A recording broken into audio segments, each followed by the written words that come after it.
Before starting my presentation, let me ask you a couple of questions. So I'd like to understand how many of you have ever heard about AI, machine learning, and stuff like that? Raise your hand, please. Don't be shy. Good. How many of you have ever used this technology in your organizations? 1, 2, 3, yeah, very few. So that's not surprising. I mean, even if I'm playing with such technology since quite a lot, it's for me still a little bit strange.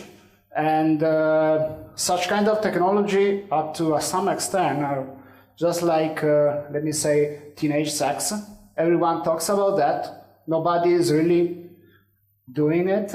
Everyone is thinking that everyone else is doing it, so they claim to do something. Of course, that's not true for some large organization, and there are companies that are using it, but it's still something we need to learn. And let's start with a couple of misconceptions I usually see, especially in the contact center space. First misconception is, wow, now I have AI, machine learning, I can optimize my workforce, maybe I can get rid of a lot of my agents, I can save a lot of money. Well, sorry to disappoint you, but this is not really the main benefit of machine learning, especially in the customer care space. The second misconception is we think about AI, and we start to think about some robot or something like that, helping us with automation and stuff like that. Again, sorry to disappoint you, but it's not, there is no cyborg or something strange coming here to save us. Especially in the contact center space, it's more about data manipulation. Maybe it's not so fascinating, but this is what we are talking about and what I will talk about today. It's about data science. Data is becoming more and more important. In the customer care space, we can manage a lot of data. So AI in particular is just like in the industrial revolution, we try to use machine to simulate a physical task. Now we are trying to simulate cognitive ability by using machine. And machine learning is a subset of AI, like data mining and other technology we can use.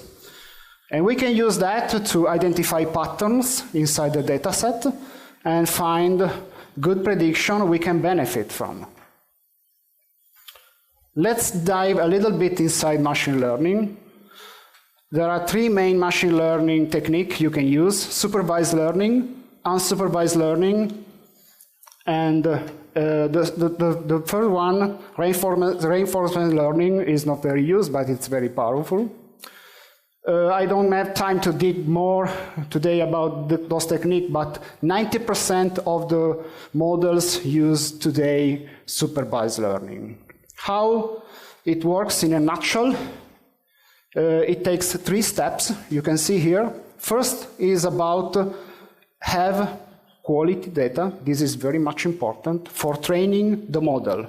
So I need to have input data, like for example a customer data, like customer name, age, nationality, customer preferences, and so on and so forth. And the output I want to predict. Let's say that I want to predict the churn rate. So I want to predict if this customer is going to stay with me, probably or not. This will be the output I'm going to predict, but in the training phase I have both the input and the output well known, and I'm going to use that to build the model, what is called the learned function, you see there. And in the second step, I still have input and output well known data. I'm going to use the test data, this is the acronym, and I'm going to use those data to increase the accuracy of the model. So I will be working to increase the quality of my learned function. And finally, okay, the final step is to use the model, the optimized model, to predict the real data. So I will have the input data, and I'm going to predict the unknown. Some applications we can benefit from machine learning in the contact center space. First, I want to talk about smart routing. So it's really important for us to be able to put in touch the customer with the right agents, with the proper skill. This is obvious because we are investing a lot of money to make the training to the agents.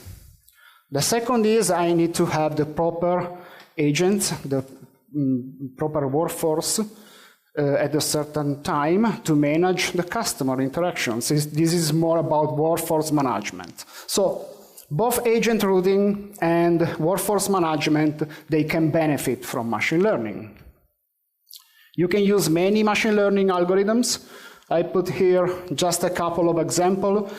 Since I want to predict, for example, a value, the number of agents, I'm going to use regression algorithms or naive Bayes because I want to leverage from the past experience.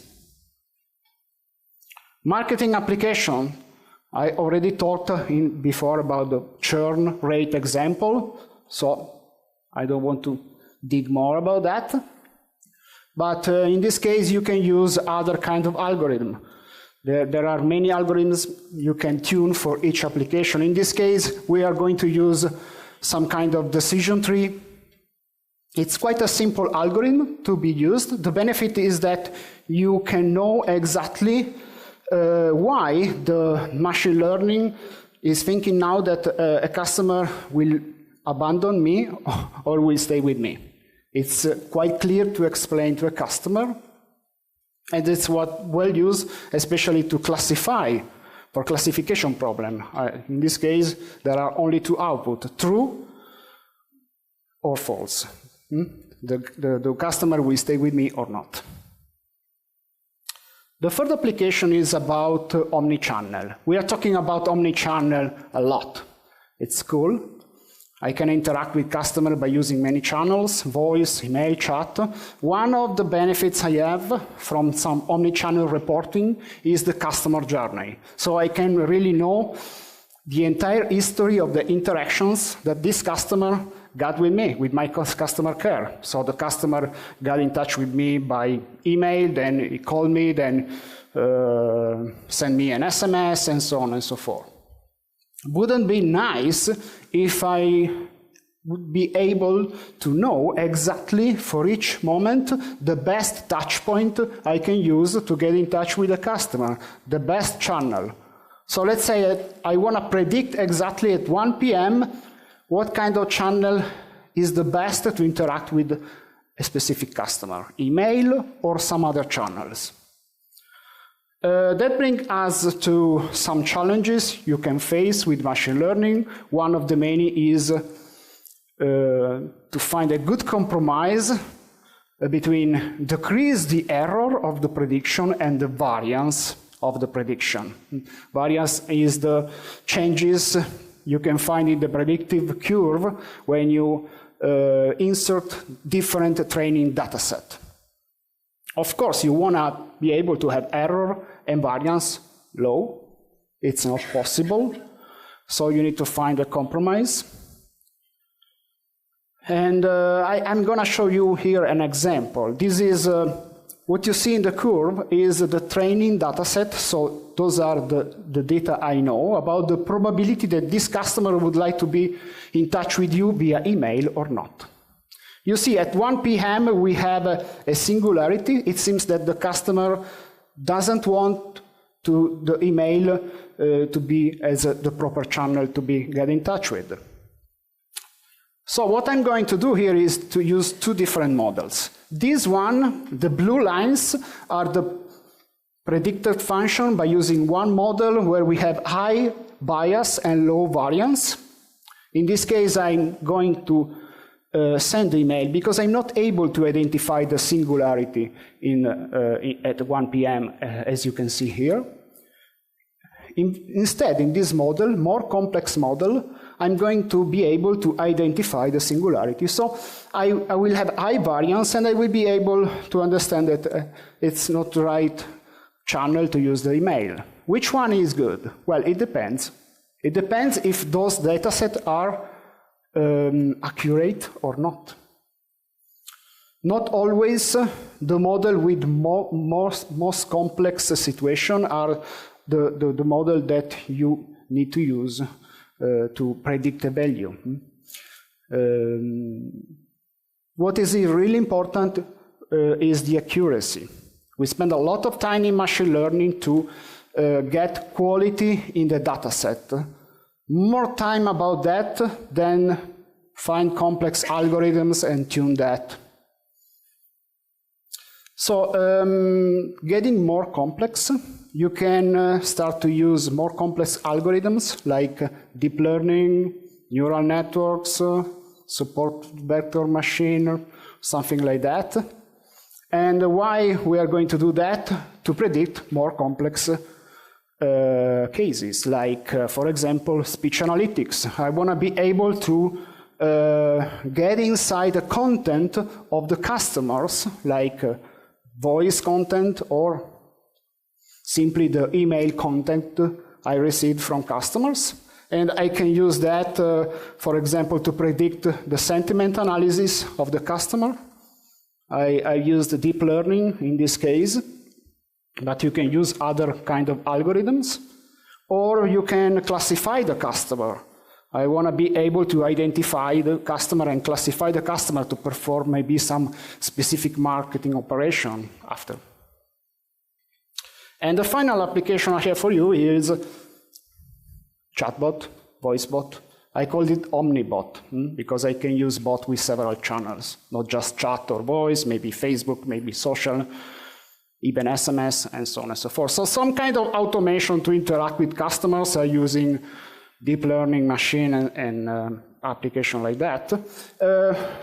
It's always important as a recommendation, whenever the machine learning algorithm is not able to predict and to interact with the customer under a certain threshold, to be able to forward the interaction to a real human agent.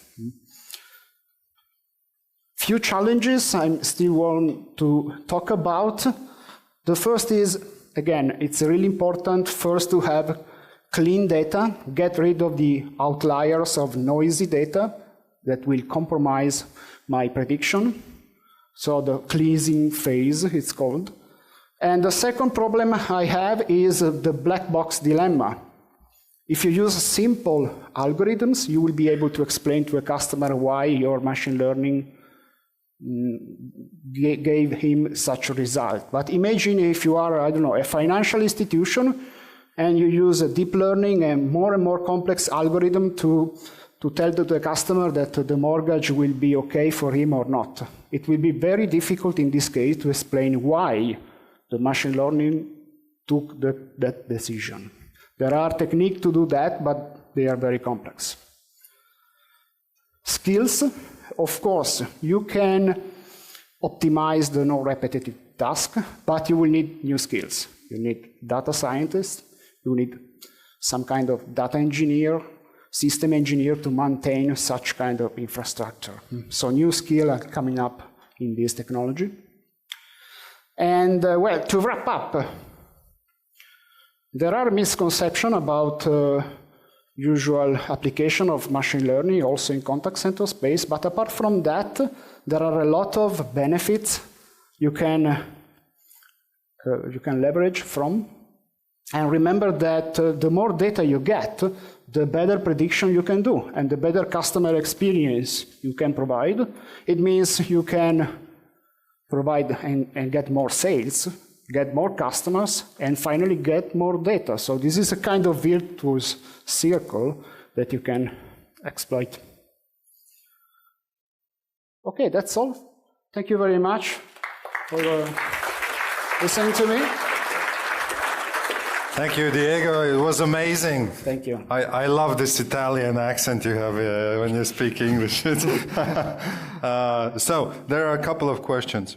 The first one is, what is the role of NLP in artificial intelligence or machine learning?